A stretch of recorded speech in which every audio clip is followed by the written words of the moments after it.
And we back with another episode. Today we got to pick up episode number.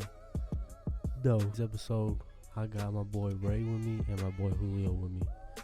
And we're going to be talking about the policy passing in 2023 that will allow college athletes in NCAA to get paid off their images and their likeliness.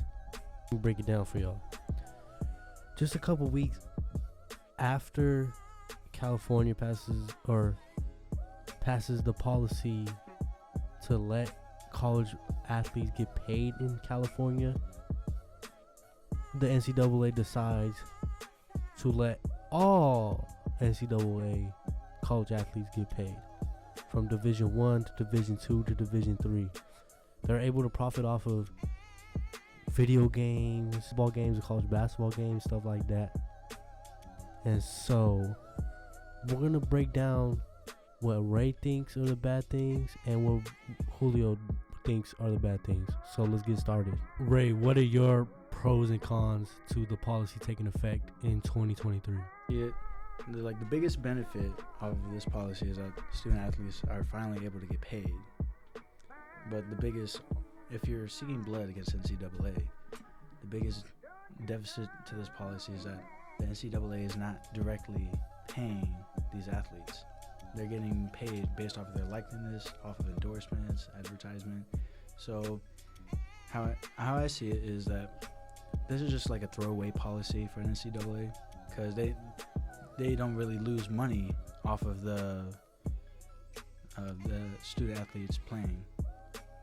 Julio, what do you think about the policy? I think this policy is like a stepping stone. It actually allows college athletes to get paid in some form.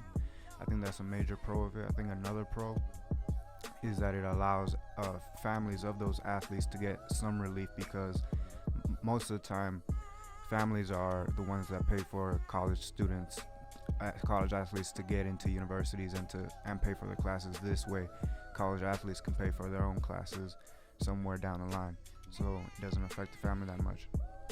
However, I think a con of this policy that it doesn't affect all players. It only allows the star athletes to get paid in some way from their likeliness and their ability, but it doesn't allow, there's no veterans minimum like for example in the NFL that they have a veterans minimum.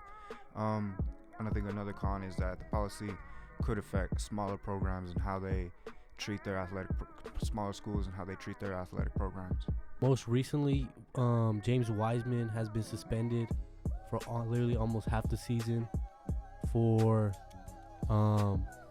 Penny Hardaway, the coach for Memphis, paying James Wiseman's family without James Wiseman allegedly knowing.